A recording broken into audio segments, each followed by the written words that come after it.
और ये वाला जो आप पर आरोप लग रहा है जेपीएससी वाला, क्या आप चाहेंगे कि इसमें भी जांच हो जाए? इनके कहने से क्या सारी वो कहें तो वो सभी गुनाह। कोर्ट गलत मानने को तैयार नहीं है और बीजेपी के लोग गलत मानने को तैयार हैं। अब ये बताइए, मैं इसमें कहीं नहीं हूँ। अब कोर्ट और भारतीय जनता पार्टी ये तय कर ले कि कौन सही है कौन गलत। अच्छा, मतलब बहुत आराम से निकल जा रहे हैं इस बीच में। एक और विवाद से आपका पाला पड़ा है, वो सवाल भी मैं आपसे पूछना चाहता हूँ।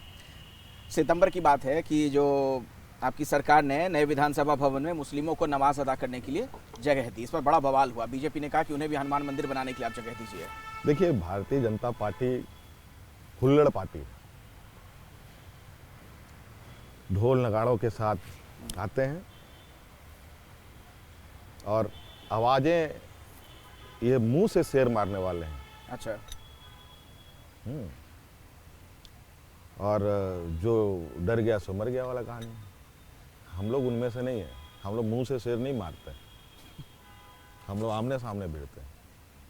अच्छा, मतलब बोल कर शेर मारते हैं, ये कह रहे हैं आप? वो लोग मतलब हम लोग पकड़ के मारते हैं। और जहां तक विधानसभा की बात है जी, ये उन्हीं से पूछ लीजिए, उन्हीं की परिपाटी थी। ये चीजें उन्हीं के एस्टेब्लिश की हुई चीजें थी।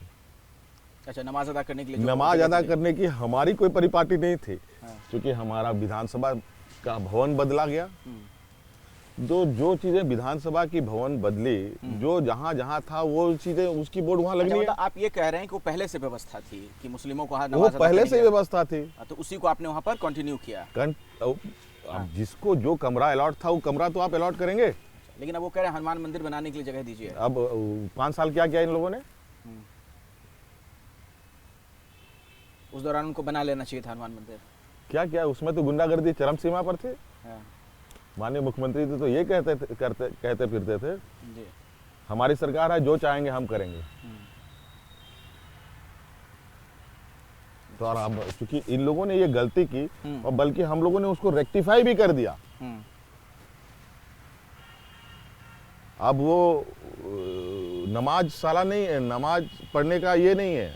वो सभी लोगों के लिए वहाँ एक मेडिटेशन ये है, जो लोग जाएं अपना। अच्छा, मतलब उस जगह किसी भी धर्म के लोग जा सकते हैं प्रार्थना करने के लिए, आप ये कह रहे हैं। अच्छा, फिर से मैं विकास की बात पर आता हूँ, क्योंकि आप कह रहे हैं कि इस राज्य को डबल इंजन सरकार की जरूरत नहीं है, सिंगल इंजन में ही काम चल जाएगा, और सिंगल इंजन में बहुत बढ़िया आप कर रहे हैं। लेकिन क्या वजह है कि जो झारखंड प्राकृतिक संसाधनों से पूर्ण धन धान्य है, प्रचुर है, यहाँ पर अभी भी 37% लोग गरीबी रेखा से नीचे जीवन यापन कर रहे हैं? मतलब मैं आपके 2 साल हुए हैं, इसके पहले भी सरकार यहाँ पर रही, लेकिन वजह क्या आपको नजर आती है इसके पीछे? यही तो मैं अभी कुछ दिन पहले मैंने ये बात कहा। आपको एक बात सुनकर आश्चर्य होगा, शायद आश्चर्य नहीं, बहुत ही बड़ा आश्चर्य होगा। ये धरती में जो बीचेस का सृजन हुआ ना, वो पहला झारखंड में हुआ। हमारा सिंहभूम चाईबासा का एरिया है जी, वो धरती का पहला बीच। अच्छा, ठीक है, आप समझ सकते हैं कितनी पुरानी बात होगी ये हमारा बात नहीं है। टाइम्स ऑफ इंडिया में एक आर्टिकल निकला था, ठीक है, उसी को मैंने देखा था, अभी हाल का ही। उसके बाद जब हम लोग को कुछ समझ में आया तो पता चला कि इस धरती में खनिज संपदा एकदम भरा पड़ा है, चाहे कोयला हो, लोहा हो, अब्रक हो, वटेवर जो भी हो जी, और इसका खनन 100 साल से हो रहा है। लेकिन 100 सालों में भी इस राज्य के आदिवासी बहुल क्षेत्र हैं, लोगों का जो होना चाहिए था वो तो हुआ नहीं, बल्कि डिग्रेड हो गया। जी, वही तो मैं पूछ रहा हूँ। और पैसा राजकीय कोष में नहीं जाता है क्या, कहीं और चला जाता है? वही तो मैं बताना चाह रहा हूँ। आज हमारे पास भारत सरकार आके बोलती है कि माइंस ऑक्शन करो, बड़े बड़े व्यापारियों को दो, जो वो आज कर रहे हैं जी। कभी एयरपोर्ट दे रहे हैं, कभी रेलवे स्टेशन दे रहे हैं, तो क्या दे रहे हैं, कल को देश भी दे देंगे, कोई दिक्कत नहीं है। लेकिन दुर्भाग्य है इस देश का कि अभी भी कुछ चीज़ें बची है, अलग अलग जगह पर लोग हैं, तो आप व्यापारियों को नहीं बुलाइएगा झारखंड में?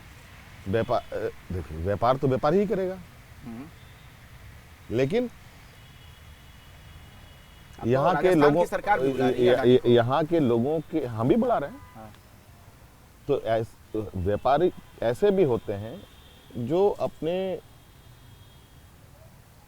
वजूद को ना खत्म करता। आज बोलते हैं कि आपको रॉयल्टी मिलेगा, आपको डीएमएफटी फंड मिलेगा। ठीक है। तो होता क्या है, वो तो सारे सरकार के खाते में आते हैं, रैयत के खाते में कहाँ जाता है? आज तक जितने भी खनिज संपदा निकाले गए हैं उसमें से एक भी माइंस का रिक्लेम करके हमें वापस नहीं की गई। कौन गुनहगार है इसके लिए? भारत सरकार, चाहे जो भी सरकार रही हो केंद्र में। क्योंकि सीसीएल कर रही है काम।